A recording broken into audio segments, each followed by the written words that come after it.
Hey guys, happy Tuesday. I hope everyone is doing well. I'm going to be going live in just a second here, but just like yesterday, if you could do me a favor and write live in the comments if you're watching this live, and replay if you're watching the replay. What's up, Chris? That would be appreciated. So this is part 2 in the 3-part live video series I'm doing for those who want some help gaining muscle. Today we're going to go over some common mistakes that you are likely making that are keeping you from making progress. Now, just like yesterday, I'm doing this both on Facebook on my computer and Instagram on my phone. So a little confusing, overwhelming if I'm looking all over the place. You just got to bear with me, taking imperfect action here. So I'm just going to dive right in.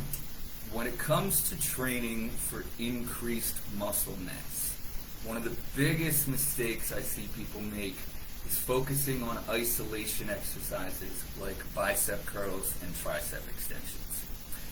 These exercises are not going to help you when you're just starting out, especially if you have little to no mass on your frame already. You need to do compound exercises. So compound exercises take multiple joints through the range of motion. Think squats, presses, both chest and shoulder, rows, deadlifts, etc. So versus an isolation exercise, it's a single joint. So think bicep curl, you're just moving at one joint, versus shoulder press, you're moving at 2 joints, right? Elbow and shoulder. So these are the exercises you need to focus on and get stronger at. You can use more weight on these exercises than you would be able to use on isolation exercises. And especially in the beginning, you're probably not strong enough to use a weight heavy enough to elicit real growth with the isolation exercises. So while I'm on this subject, it is extremely common for people with this problem to be skipping leg training altogether. This is a huge mistake.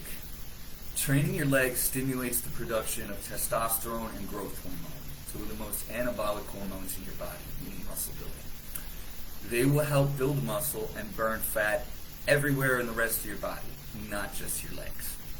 Not to mention, if you're trying to gain weight, your legs are the biggest muscle group in your body, right? So if you're trying to make the scale go up, making them grow has the biggest potential to do that.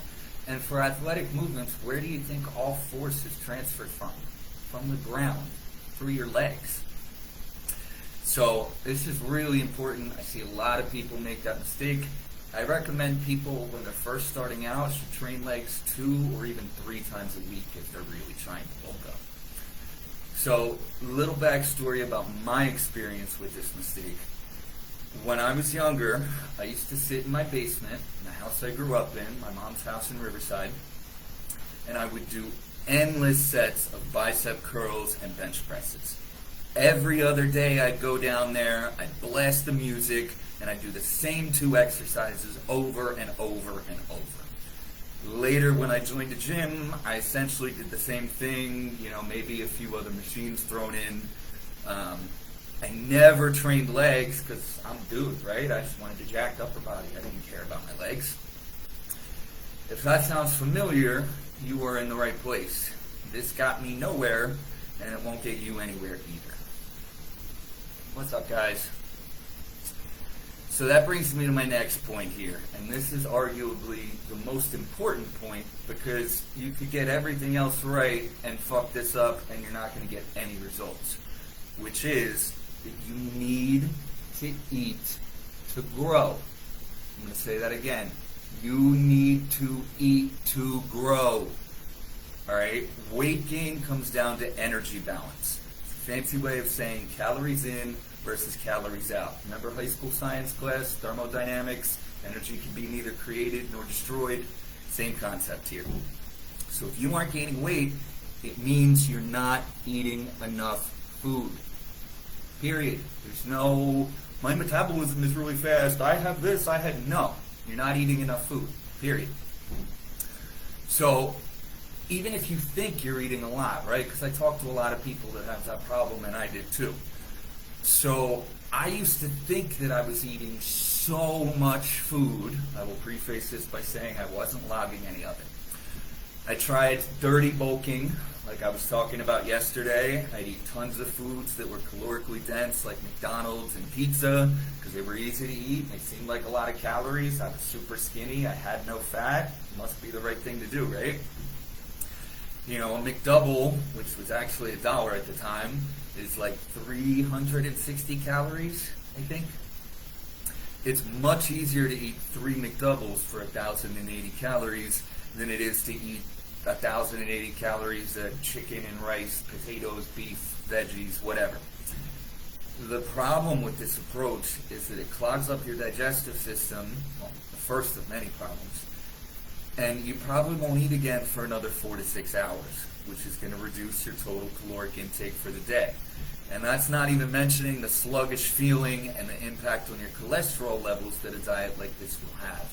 Now listen, if you're 18 like I was and doing this, it's probably not going to impact your cholesterol levels. You can get away with it. Sure, it's not going to get you the fitness results you want, but this is a really serious thing if you're in your late 20s, 30s, 40s, 50s.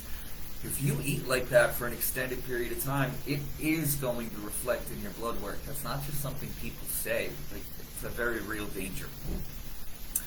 So even when I tried this dirty bulking approach, so commonly recommended by people that have no idea what the hell they're doing, when I tracked the calories, I was still consistently under eating from my goal, which at the time was about 3,500 calories a day.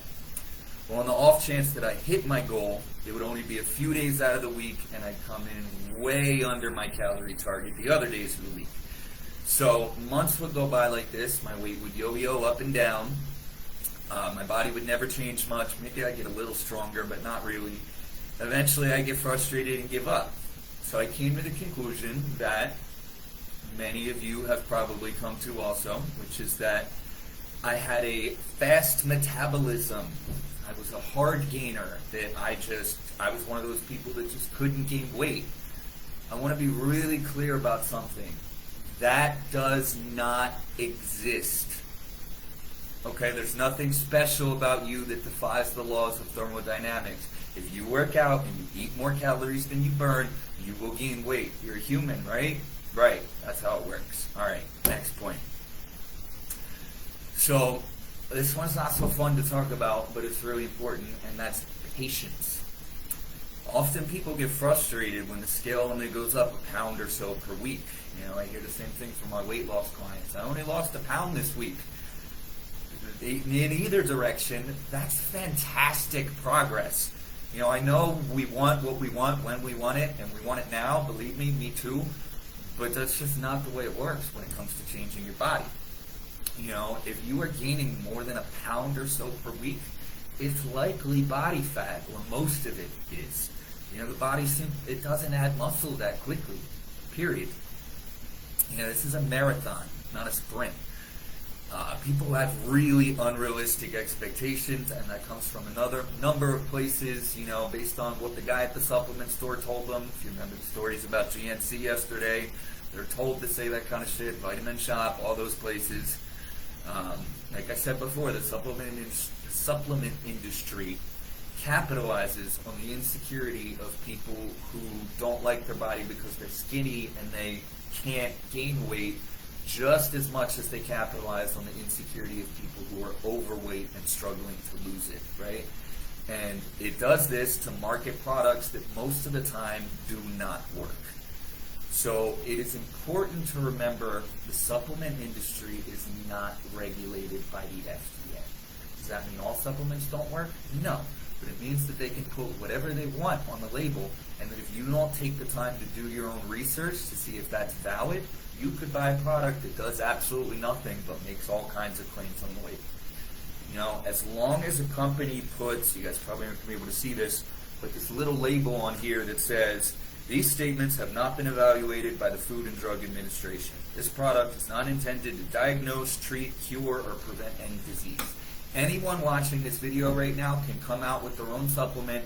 They can literally put sugar or just empty powder or just empty fucking capsules in a bottle and sell them, write that it does whatever they want on the label, as long as it doesn't say it's going to cure disease, and sell it for as much money as they want. Like, let that sink in for a minute. So it's really important when you're looking at supplements that you take the time in the store, effort, to Google, turn the bottle around, read the ingredients, Google the individual ingredients, and see if they are actually effective at doing what the bottle claims they are going to do, right? And then to look at the dosages for those ingredients and to look up if those dosages are effective at doing what it says on the bottle that it's going to do. You'll find that that doesn't happen a lot, that the claims will be blatantly false, especially when it comes to test boosters or fat burners. Unfortunately, this is extremely common.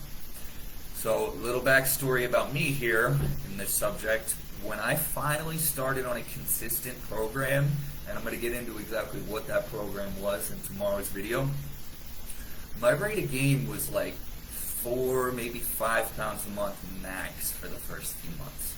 And once I got to 130, 150, somewhere in that range, it slowed down to 3 to 4 pounds per month.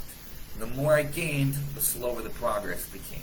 Because you can't just continue gaining at that rate forever, where everyone that worked out long term would look like a bodybuilder, and we all know that that's not the case. You know, looking back, there were times that if I had just stayed consistent, I would have saw progress. But basically because I didn't look like Arnold in a couple of weeks, I would get frustrated, discouraged, and give up. That is a completely unrealistic expectation. It's just not how it's going to happen. So, this brings us to the end of part 2, guys. I hope you got some value out of this. Comment below and let me know what you have tried to gain muscle and whether or not it's worked for you. And come back tomorrow at the same time, 10:30 a.m. EST, when I'm going to talk about what does work to actually gain and keep muscle. I'm going to go into detail about how to structure a training program for beginners, exactly what that should look like in terms of exercises, sets, reps. I'm going to talk about how to figure out how many calories you should be eating. I'm going to answer some questions I got from you guys about how much protein you should be eating, how much you can actually absorb in one sitting. Great questions, by the way, Hans. And I'm going to talk about some supplements that are actually proven to work, that are safe and effective. So this will be the last part in the series, guys. You don't want to miss it. Thanks for watching. I hope you got some value out of this, and I'll see you guys tomorrow. Enjoy your Tuesday.